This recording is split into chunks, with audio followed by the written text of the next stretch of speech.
I just went 1 full week without using my cell phone. And it did not go as expected. This is me. Hi, my name is Luke Leisner. I'm 19 years old, and I live in Brooklyn Park, Minnesota. Right now, I'm staying in my friend's basement. It's not exactly what I had in mind when I pictured myself at 19, but hey, it's home. Each week, I do something that turns my life upside down. Sometimes the changes are big, and sometimes the changes are small. But either way, I hope we can learn something along the way. This is For a Week.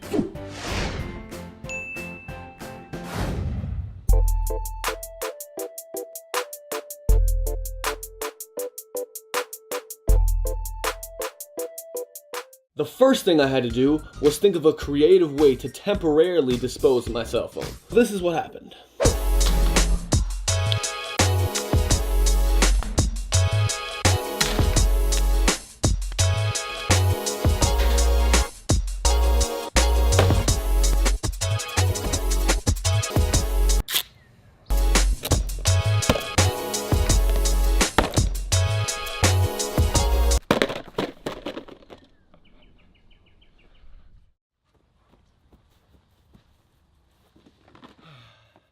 I think I'll put my phone in the corner over here, right on top of the dress shoes. I don't really go over there that much, so it should be safe for the rest of the week. And now, let's go experience what life is like without a cell phone. The rest of my Sunday was very easy. I wasn't worried about getting through the first day. Monday comes, and things got a little tougher. A lot tougher. Hey, look where I'm at. Lift Time Fitness. Mission failed.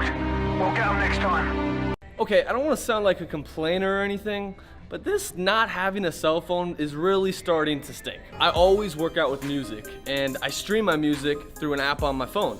Obviously, I can't do that if I don't have my cell phone though.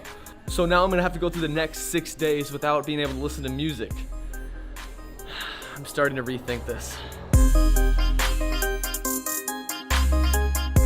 At least I still have the radio. On Tuesday, I was really feeling the ramifications of my decision to not use the cell phone, and I took it out on some small children. I'm trying to find some creative ways to keep myself from going insane while not having my cell phone. I found a couple of these costumes. I think I'm gonna have some fun with it. Hola, amigos. My name is Pablo. Te amo too. Which country are you from? All the country, Spain. So it's gonna be nice with the capital of Spain. What is the capital of Spain? What is Washington D.C. No. What? That's the capital of this country. You getting your facts mixed up, bud. Hola. Very funny, Lou. Very funny. Something you don't know, I like to cook. I'm not the best, I'm not a Gordon Ramsay. I'm like a Gordon Ramsay that's never seen the inside of a kitchen. I'm like the equivalent to Gordon Ramsay if he was mute and he didn't have arms and legs.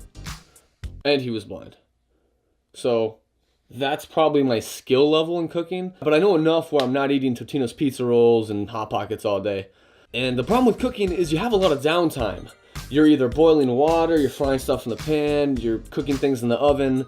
And in my case, I want to stay in the kitchen, and I'm supposed to stay in the kitchen, so, we don't have an accident. One thing I'm picking up on, that sounds kind of weird, but it's absolutely true. Over the past couple days, I've been doing a lot more thinking. Doesn't that sound so weird? I've just been using my brain a lot more, where you're just filled with all sorts of different thoughts about your life and your future. I've been having those moments every day because I'm not being preoccupied with my cell phone, and I really didn't expect it. It's a good and a bad thing, I want to say, because it is annoying, but I think ultimately there's more good in that than bad. There was something that happened on a particular night that I did not anticipate at all. Here's how it played out. This is the point of the night where I try to fall asleep. Normally I'd be on YouTube, watching videos, or listening to different podcasts. I'm gonna lay here, and lay here, and lay here, and hopefully fall asleep. By the way, I made a new friend today. I gave him a nickname, and his nickname is, Mr. Brown Bear. very creative nickname. Mr. Cuddly Brown Bear is his actual nickname. See? I guess me and Mr. Cuddly Brown Bear are gonna have to push through this boring, unstimulating night. Alright. Y'all are not gonna believe what I did last night. So instead of just laying there, bored out of my mind, wanting this week to be over, I grabbed a book. A friend gave me this book. I had only read a few chapters and I've had it for months. That's really unusual. I haven't read like that since probably middle school. And I don't know, I kind of missed it. I forget how good it is to lay down, sit down with a good book and just go over it. I'm gonna sound like an old geezer right now, but reading is highly underrated. I'm not trying to preach here, okay? I didn't expect to be reading books about sales coming into this week. It just kind of happened because I was so bored. The stuff I learned in one night and how valuable that information was, and that was just for one night. I ended up reading more the next couple nights, but that's not the point. There's so much value in reading, and it's such a great way of absorbing information. I believe it was the 5th day where it really started to affect my mood. And that's a scary thing to admit to yourself because it shows how much power you let your phone and Facebook place on you. I was at a steady decline the whole week, and then it's like I dropped off a cliff on the 5th day. So there's a couple things I've been experiencing this week that I really didn't anticipate going into this. Number one, it's kind of a feeling of being disconnected / lonely. I'm not sure which one it is, but I guess I'm not a lonely individual. It's weird. It's weird not knowing what is going on around you. You're not checking Facebook, you're not seeing what your friends are doing on Snapchat. And there's a sort of emptiness inside because of it, and I didn't think it would have that big of an impact on me. It's surprising, it's very surprising. But then I think there is a positive to this because when I do see people that I know at the gym or, you know, friends around me, I think I cherish the time with them a little bit more than I used to because I'm not taking it for granted because I'm not interacting with them so often on a daily basis. There's a couple different pros and cons there, but again, it's kind of how you look at it.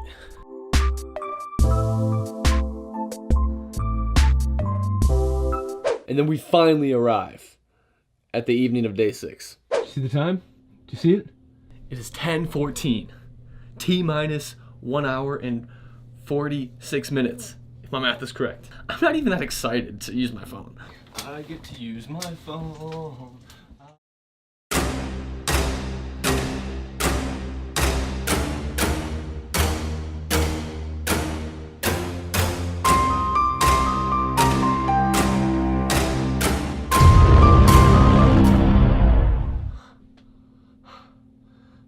Boy, you're about to get it.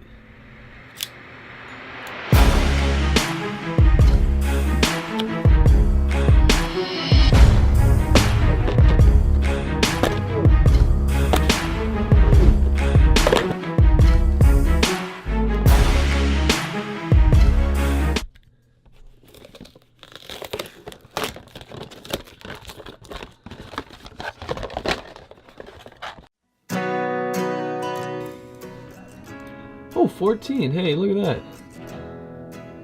Anything? Hey, okay. Alright, nothing important there. Anything important? My aunt messaged me. And so did my brother. This isn't really that interesting. The funny thing is, I spent most of the week worrying about getting back onto my cell phone and getting back on Facebook. And it was the most anticlimactic experience I've had in a very, very long time. I accidentally misclicked the record button, and so I didn't record the first time of me looking at my phone. So this has already been done, but just for dramatic effect, we'll do it again just to show you what I experienced. Okay, it's not showing it, but earlier I had about 5 or 6 text messages and maybe 8 or 9 Snapchats. And that was about all I missed over the week, so I saved myself about, I don't know, 15 hours of not being on Facebook and my phone over the last 7 days, but all my streaks are gone. Gone, gone, gone. My life is basically the same. I don't know. It's really weird because I thought I would be. It's just crazy how much value I placed on the cell phone and Facebook when it has such a big grasp on my life, but it doesn't really mean anything at the end of the day. Alright, well, this was an interesting week. Are you serious? Friends sending me that is what I missed. You know what, maybe I'm gonna do an extra month on this whole no cell phone and no Facebook stuff. Oh my goodness. It was so dumb because the last 3 days, all I'm focused on is, oh, let's just get through the week. And then I actually grabbed my cell phone and realized, oh, wow, this is kind of stupid. I don't know, after I got my cell phone and access to Facebook, I probably spent like 10 minutes on them and I just went to bed or something like that. And then the next day, I didn't spend a significant amount of time on them.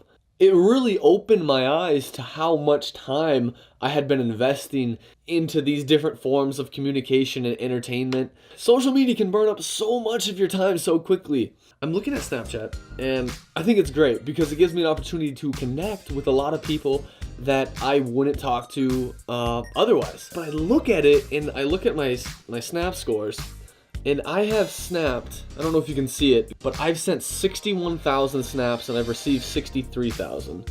61,000 times! That's it's such a big number, and I think of all the time I spent doing that. Here's the thing, I want to be fair, okay? Because a lot of times when I'm Snapchatting, I'm having a conversation or there is something of merit that is taking place, right? But then I would say half of those Snapchats have nothing to do with conversation and they're strictly to keep a streak alive or they're pointless snaps. And that's a lot of time. 30,000. This is a slow phone too. It makes you think of, wow, I could have been working on this, or I could have studied a little harder, or maybe pursued a different passion of mine, something that could open up some doors down the future. It really makes you think about what you're investing your time in. Time is the biggest non-renewable resource that we have. We all have a certain number of days that we're going to be on this planet. We have to choose what we want to do with those days. Do we want to let those days just fly by? I don't know. That's up to you. It was a lot harder than I thought it was going to be, but I learned so much from it that I'm so grateful that I started off for a week with this challenge. This has taught me that I need to be very careful as to what I'm investing my time in. I want it to be something that is going to give me something in return, whether it's a better relationship, whether it's financial returns, whether it's long-lasting memories, whatever you value. But I think a lot of the time we spend on social media, it's basically mindless entertainment. People can say, oh, you post pictures about yada, yada, yada. Yeah, you can. But for the most part, you're not getting anything from that for how much time you're giving it. If you spend 10 minutes a day on Instagram, okay, fair. All right.